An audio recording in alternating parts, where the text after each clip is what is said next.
Vamos a saludar con nuestro siguiente invitado. Se trata de Amaury Chamorro. Él es estratega, consultor y analista internacional. Con él vamos a hablar sobre política exterior y las elecciones en Estados Unidos.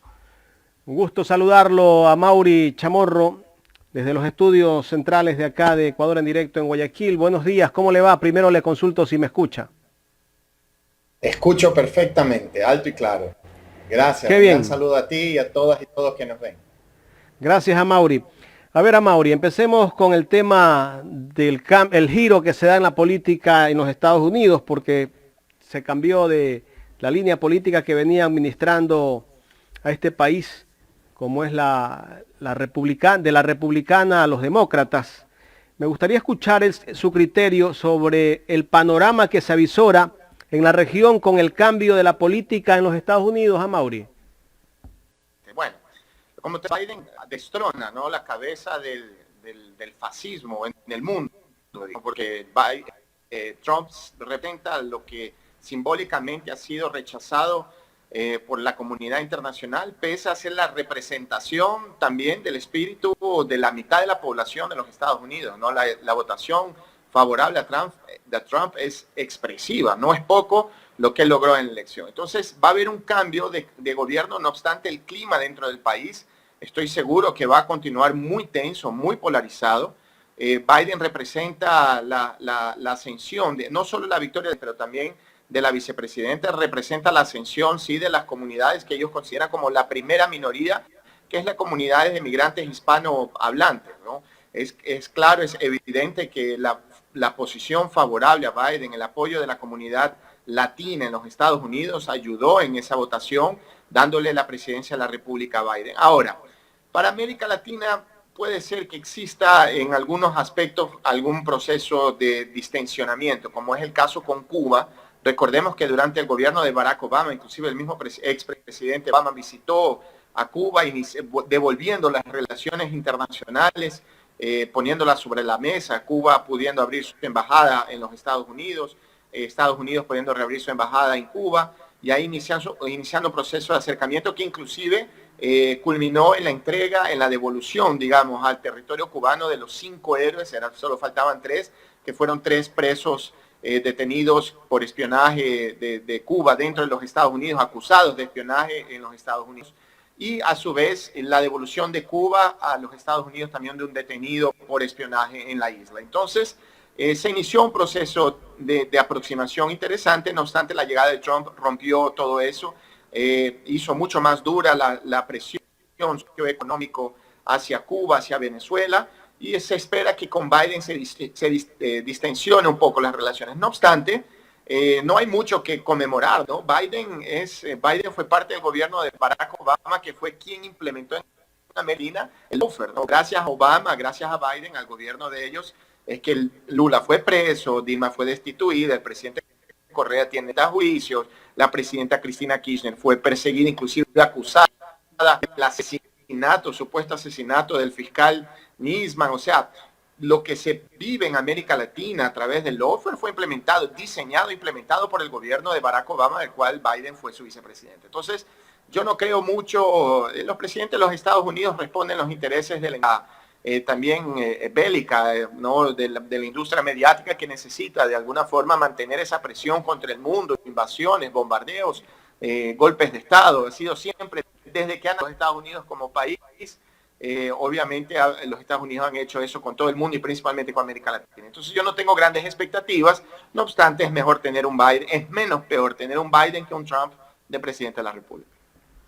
Ahora te consulto, antes de darle paso a Gustavo, ¿qué va a pasar con las relaciones de Ecuador con Estados Unidos? Sabemos que el presidente Moreno ha tenido unas buenas relaciones con Donald Trump.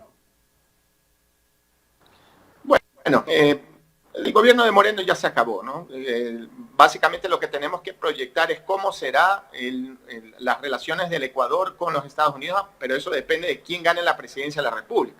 Si gana Guillermo Lasso, va a ser una relación absolutamente de dependencia, continuará, mantendrá al Ecuador como un perrito faldero, como una mascota de los Estados Unidos. No obstante, si gana Andrés Arauz, obviamente va a ser una relación una relación soberana del Ecuador, tanto en materia económica como en materia de relaciones internacionales, a diferencia de lo que sería Guillermo Lazo, conocido también como un operador de la Embajada de los Estados Unidos en territorio ecuatoriano, un banquero subordinado a la banca internacional, socio de la banca internacional. Obviamente va a continuar sometiendo al Ecuador a decisiones de interés geopolítico de los Estados Unidos. Si gana Andrés Arauz, el Ecuador gana de nuevo lo que tuvo durante 10 años, que es un proceso de soberano, de una muy buena relación entre pueblos, porque existe relación institucional entre los gobiernos, pero también existe la relación entre los pueblos, el pueblo de los Estados Unidos y el pueblo ecuatoriano, lo cual siempre ha sido muy buena. Hay una gran cantidad de migrantes ecuatorianos viviendo en los Estados Unidos.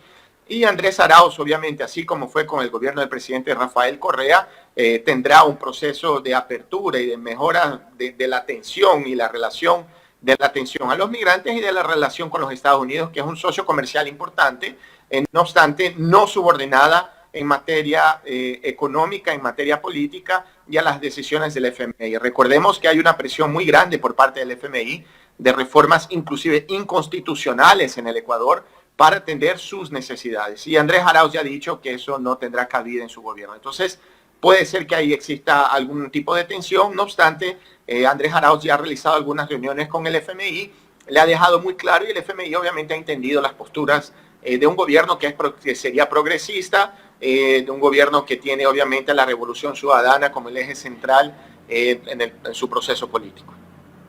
Correcto, vamos a darle paso a Gustavo Jiménez, que está desde exteriores con más inquietudes.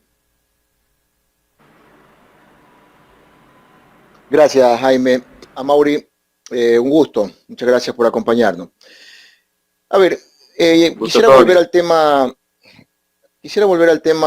de las elecciones en Estados Unidos, porque si bien es cierto, es una nación con gran influencia en un porcentaje significativo en el resto del mundo, aquí hay algo importante. Cuando un candidato ya tiene gran margen de ganancia, o por lo menos ya se le da la victoria, pues rápidamente el resto de países se unen a felicitarlo. Pero oh sorpresa, que para el tema de Joe Biden, ni China, ni Rusia, ni México, ni Brasil han decidido felicitarlo y están esperando, y eso pone aún más en duda todavía el hecho de que algo está pasando en esas elecciones, porque si esos países poderosos no se atreven a felicitar al ganador es porque creen que ahí pasa algo. Bueno, recordemos primero lo que ocurrió durante la elección de George Bush hijo contra Al Gore, que fue el vicepresidente de Bill Clinton, que le roban descaradamente las elecciones cuando en la Florida, estado que en ese entonces era gobernado por el hermano de Bush, se le robaron votos a Al Gore, dándole la victoria de Florida para Bush, y ahí sí logrando la presidencia, la reelección. El sistema electoral estadounidense es un sistema que es uno de los peores sistemas electorales del planeta. Tanto en su lógica del funcionamiento, claro, cada país es soberano a tener su propio sistema electoral, no obstante, el voto no es directo. Ellos exigen democracia en todo el mundo y en su país no existe democracia. Hillary Clinton había conseguido más voto directo que Trump, y Trump le gana la elección, porque el sistema es a través de delegados, es un sistema que se implementa cuando los Estados Unidos se independiza del Reino Unido. Eso es arcaico y a su vez permite el robo, sí, de votos durante el proceso electoral, y eso ya ocurrió. A eso sumemos también cómo Hillary Clinton le roba las primarias a Bernie Sanders. Cuando Hillary Clinton se hace candidata demócrata en contra para enfrentarse a Trump, después de un tiempo sale la presidenta del Partido Demócrata. Acuérdate del escándalo de cómo ellos actuaron como partido en contra de Bernie Sanders para que él no pudiera ganar, porque él iba a ganar las primarias. Entonces es un país que explícitamente en dos casos recientes se demostró que se pueden robar las elecciones. ¿Quién va a creer que Biden no le robó las también a Trump? Es una votación para quien pudo acompañar, y ahí explicando un poco a nuestras amigas y amigos que nos ven en este momento. Lo que ocurre, Trump ganaba las elecciones hasta que comienza a ser contado el voto que es recibido vía correo. O sea, un voto que uno escribe en un papel, lo pone el sobre en el correo y lo envía. Digamos que eso se implementa en el Ecuador. ¿Quién puede creer que ese sistema no pueda ser manipulado? ¿Quién cree que realmente un sistema que se puede enviar votos por correo no pueda ser manipulado? Entonces, obviamente genera sospechas dentro de un sistema absolutamente viejo, arcaico y a su vez fácil de manipular. Entonces los países como China, como Rusia y Brasil, que es un socio, bueno, Brasil porque es un socio estratégico de Trump, ¿no? Ahí Bolsonaro, que es también una mascota, algunos dicen una de las grandes mascotas que tiene el fascismo mundial liderado por Trump, en este momento se calla porque él no quiere aceptar, inclusive porque le genera problemas a la interna en Brasil muy grandes. La victoria de Biden lo debilita dentro de Brasil a Trump, perdón, a Bolsonaro. Entonces, eso es lo que está ocurriendo. No es algo tan sencillo, porque inclusive Trump dijo que va a recurrir a la Suprema Corte cuestionando esos votos recibidos por correo que le quitaron la victoria. De acuerdo. Amaury, en función de eso, tu última intervención antes de mi pregunta fue que daba lo mismo Trump o John Biden porque a la larga es ese poder que está obstruyendo al socialismo que hoy en día trata de imponer una marcada política en la región o en América específicamente, ¿no? Pero mira, yo quiero llevarte a una reflexión y de ahí tu respuesta al respecto. En España, si no me equivoco, el día de ayer, el vicepresidente segundo del gobierno, Pablo Iglesias, y el expresidente del gobierno, José Luis Rodríguez Zapatero, suscribieron una declaración conjunta con dirigentes y exmandatarios iberoamericanos en el que sitúan al golpismo de la ultraderecha como principal amenaza de la democracia y la paz social en el mundo. Y mira quiénes están ahí. Por ejemplo, están dirigentes candidatos presidenciales como Arauz de Ecuador, Daniel Jaude de Chile, Gustavo Prieto de Colombia, Verónica Mendoza de Perú, también exmandatarios como Evo Morales, Rafael Correa, Dilma Rousseff, Alexis Tsipras, y hacen dentro de esta resolución un enunciado importante. Dice, actualmente la democracia está en amenaza o está amenazada. A ver, poniendo como ejemplo lo de Bolivia, creería yo que solo ahí, porque efectivamente en Bolivia sí hubo un golpe de Estado, lo reconozco, pese a que no comparto mucho el tema de la tendencia política, pero en el resto del país el otro excedente podría haber sido Venezuela, pero en el resto de la región no ha habido desestabilización. Porque lo de Brasil fue algo así medio raro, ¿no? Pero fue hace mucho tiempo. Un poco tu análisis al respecto de eso, Amaury. No, en realidad los procesos de desestabilización de América Latina generados a partir de los Estados Unidos han sido constantes. Desde la llegada del progresismo a América, esa ola progresista, ¿no? Que durante 20 años casi que gobiernan prácticamente todo el continente latinoamericano. Eran poquísimos los países que no eran gobernados por presidentes de izquierda e inclusive sus parlamentos eran en mayoría de izquierda. Estados Unidos inició obviamente un proceso de desestabilización evidente.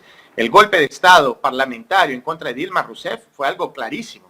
Que inclusive el mismo Congreso brasilero después asume que ella no había cometido ningún crimen y que no había motivación ni siquiera sustentación legal para destituirla. Recordemos a Fernando Lugo, que también sufrió un golpe parlamentario igual al de Dilma. Recordemos la tentativa de golpe de 2010 en contra del presidente Rafael Correa. O sea, independiente, a mí me gustó, y ahí te agradezco esa transparencia, decir, mira, yo no comparto con Evo Morales, no obstante, yo creo que eso fue un golpe de Estado. Yo también puedo no compartir con los Estados Unidos su política internacional. Puedo compartir o no, pero a su vez hay que respetar los procesos y la autodeterminación de los pueblos. No obstante, en lo que ocurre es que en América Latina los Estados Unidos y la fuerza derecha locales, criollas, actúan en beneficio de lo que los Estados Unidos ordenen. Entonces, nuestra región es constantemente desestabilizada.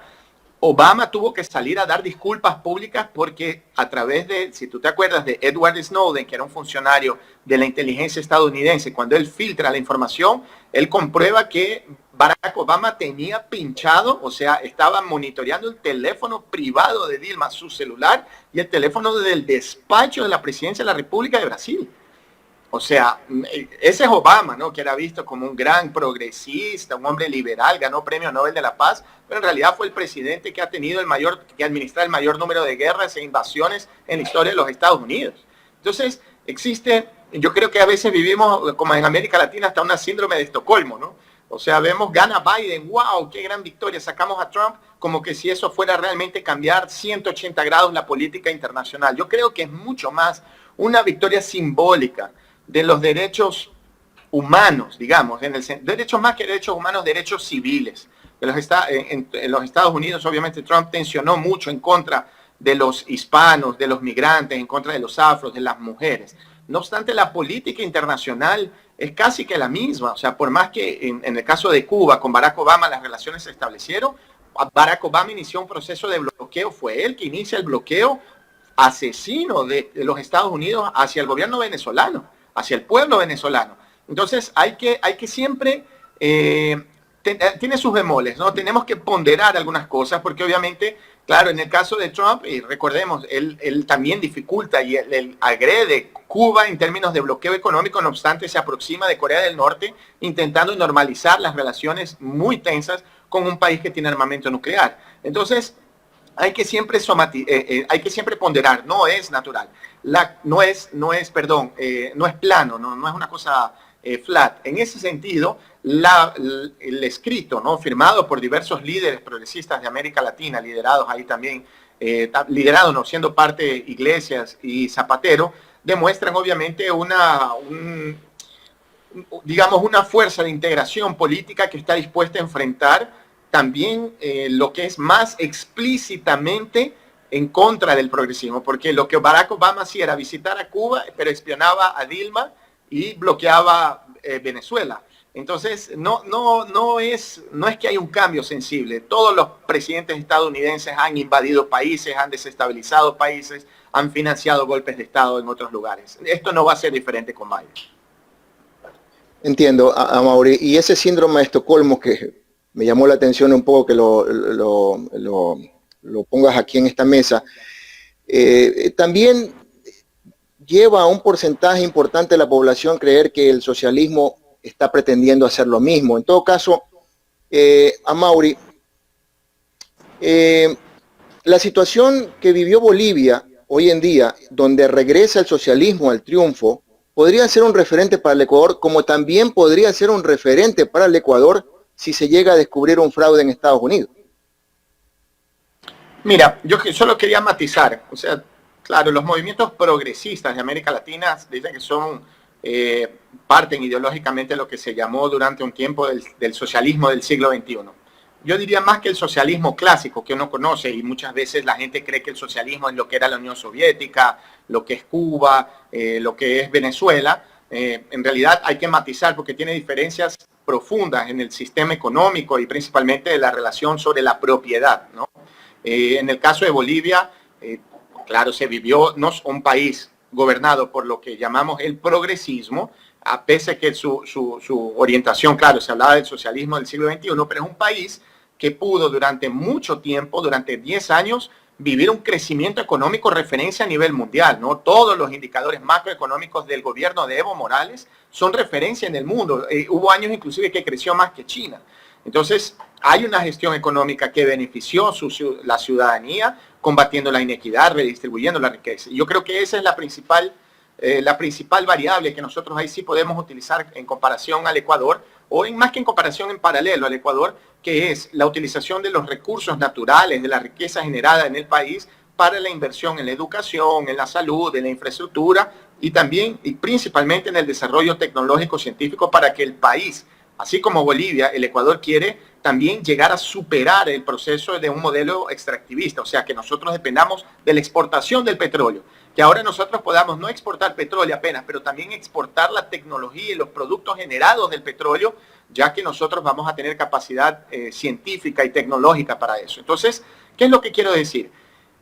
Pero más que el alcance, el objetivo de eso es el proceso, cómo Bolivia se recupera de un golpe de Estado. Y eso es importante poner sobre la mesa en nuestra conversación. El gobierno golpista asesinó y desapareció y torturó gente de manera sistematizada durante el último año. hay crímenes de lesa humanidad que van a tener que ser respondidos por los golpistas y que el pueblo en las urnas decide que vuelva el progresismo hacia la presidencia de la República, hacia el Palacio de Quemados y amplia mayoría en el Parlamento.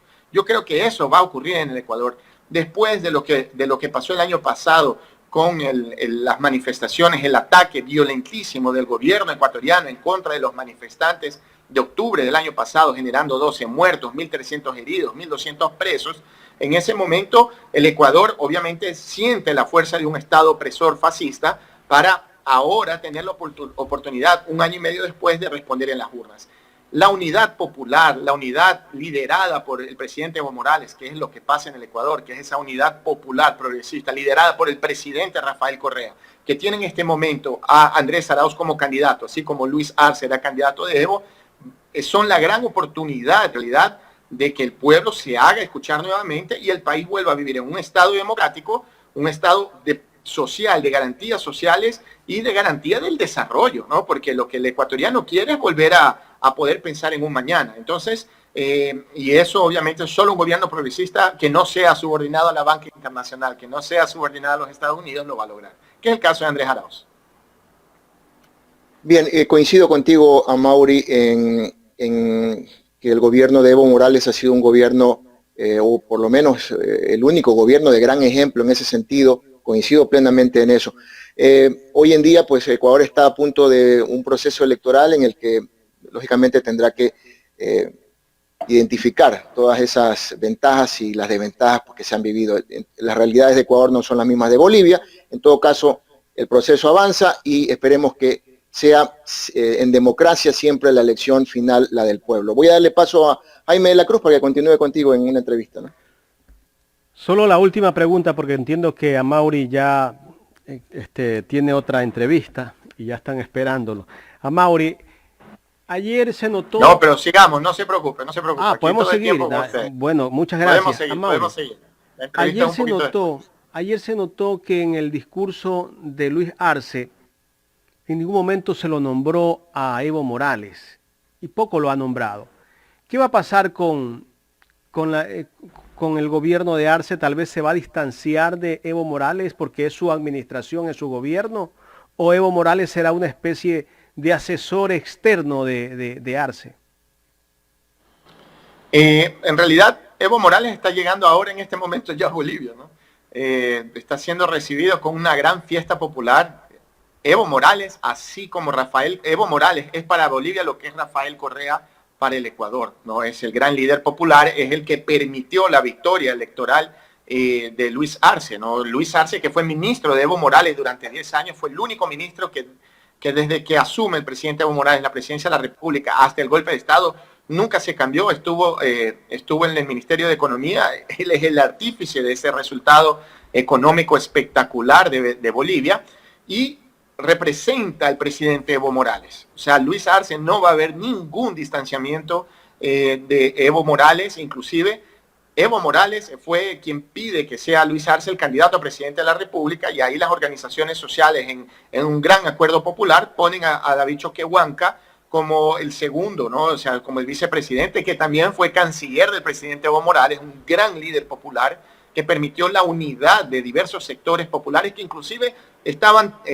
distanciados, digamos, del movimiento hacia el socialismo, el movimiento del presidente Evo Morales, pero que en este momento se unieron de vuelta para entregar a Bolivia a la democracia, ¿no? Entonces, si hacemos un símil en el Ecuador, el presidente Correa también es el gran líder popular del país, es el gran líder de un movimiento que es el más grande movimiento político de la historia del Ecuador, después obviamente del movimiento liberal, de la revolución liberal alfarista, que ha permitido unir las fuerzas populares para vencer nuevamente posiblemente la elección en el 2021. Entonces, no hay distanciamiento de Luis Arce, todo lo contrario. Evo Morales es un gran líder histórico, hasta espiritual, yo diría, del movimiento hacia el socialismo. Yo creo que en ese sentido nosotros debemos entender que se mantiene un proceso absolutamente vinculado a ese esfuerzo político para retornar a la democracia.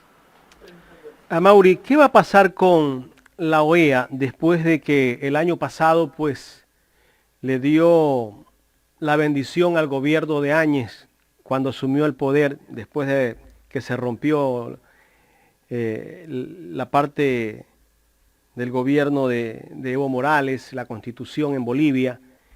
¿Qué va a pasar con la OEA, con su secretario que es Luis Almagro? Porque incluso yo escuché unas declaraciones hace poco que él dijo que le había recomendado al propio Evo Morales que no renuncie porque atrás había un pueblo que lo estaba esperando. Pero después aplaudió cuando asumió Áñez.